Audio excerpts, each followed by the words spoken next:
Hi guys! Kumusta po? At isang mapagpalang araw po muli sa ating lahat, especially po sa mga bago dyan at sa mga interesado sa cryptocurrencies at mga pwede natin pagkakitaan through online. For this video po ay share ko lang itong si SA Technology PH or SOA na until now makikita nyo dyan sa ating screen. Paying po siya. Ayan, everyday nagpapa-payout po pa rin ito sa GCash. And marami na rin ang nagpo-post nito. Yung iba kumikita ng 3,000 to 10,000 a day. And sabi nila dahil paying is legit guys. Of course sa mga ganito guys, lagi nating paalala na hindi naman ibig sabihin na paying is legit na 100%.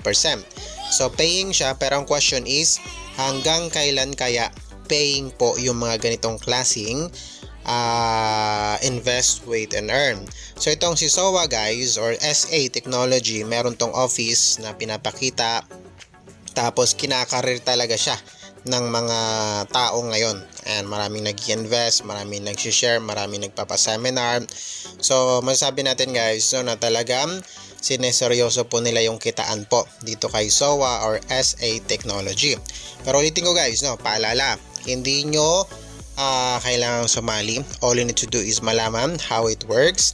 And if gusto nyo siyang salihan, since nasa 1 month na po ata ito, or I think more than 1 month.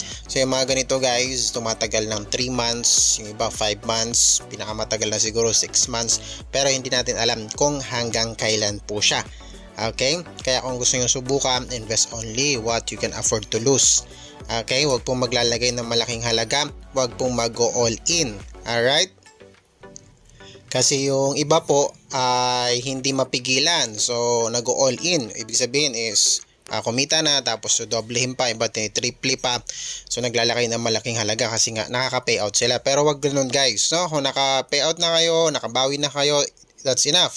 Kasi maraming ganito nga na naglalabasan din. And yung iba nga ay biglang nawawala. So, imbis na bawi na o nakatubo na, nalugi pa kasi lalabas pa ng malaking halaga. So ito guys, ayan, makikita nyo may mga papers silang pinapakita dito. Pero ulitin ko, madali na lang naman siguro kung gumawa ng mga papers na ganito. Ayan, mga permit daw ito nila. So I don't know, of course we cannot say 100% sure na legit tong mga papers nila dito. And ayan, marami po ang nagkakarir niyan, binabahay-bahay, yung iba nagpapaseminar pa. So anong offer nitong si SAO? Ang offer niya is ito guys. Ayan, dito nyo makikita yan. So, may nakalagay dyan. Ayan, so ito, katulad nito. Rental fee is 300. And makikita nyo dito kung magkano rin yung daily na pwede nyo makuha. Ayan, new manager 1, 300. Lease term is 180 days. Makukuha mo per day is 27 pesos. 27 pesos per day. Pag nag-invest ka ng 300, you will get 27 pesos per day. For 180 days po yan nakalagay dyan. At marami yan guys. Ito naman 675 pesos yung price. And you will get 63 pesos daily naman. Ayan. For 180 days. Guys, yung daily niya pumapasok po. Tapos pag nakuha nyo yung minimum withdrawal, pwede nyo ma-withdraw. 100 pesos po ang minimum withdrawal. May 500 naman dito. Tapos you will get 27 pesos per day. Ayan po siya. Tapos dito new manager to exclusive. Ito yung mga product po nila guys dito. Tapos wind farm meal. Ayan, meron silang wind farm meal. Ito nakalagay naman 48,000, malalaki dito 48,000 yung rental fee. So ito sa mga malalaking pera. Pero malaki ang kitaan dito, 48,000, may kita mo dyan 2,800 pesos per day sila. So that means pwede sila makapag-withdraw daily. May wind farm, ayan 6 nakalagay dyan. Ayan 24,000 naman yung price para makasali. May 12,000, may 6,000, may 3,000, pinakamababa ata may 1,500. Ayan, kanina pinakita ko may 300, may 888 pesos. Ayan, sa 888 pesos makikita mo dyan you will get 51 pesos a day. Ayan, sa 888 pesos. Meron naman ito sa baba, 47 pesos daily. So, ito yung guys yung offer nila, no? Wala pang promo talaga na malalaking binibigay. So, I think hindi pa to na mamaalam. So, isa sa mga sign dyan, syempre, pag nagpa-promo na, ayan, pwede na mawala, malapit na mawala yan kasi pag nagpa-promo, nagda times 2 na sila, nagda times 3, so nag-iipon na yan ng may tatakbo nila.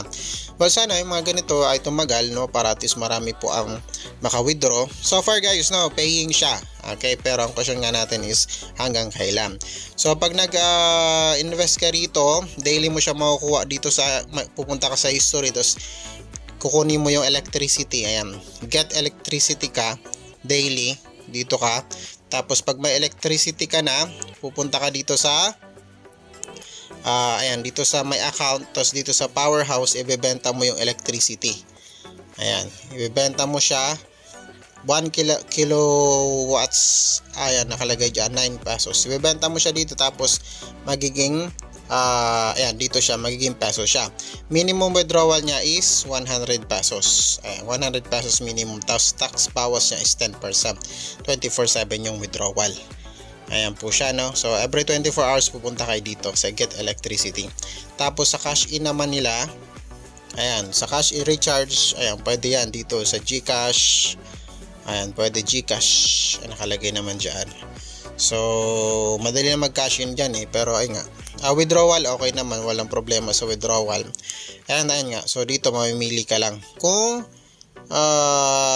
saan mo gusto mag-invest. Ayan. So, ito yung pinakamababa nila sa welfare column. Ayan. May 300, 675, may 500. So, tapos ito malalaki. Pero sabi ko nga guys, no, kung magta-try kayo sa ganito, huwag kayong maglagay ng malaking halaga.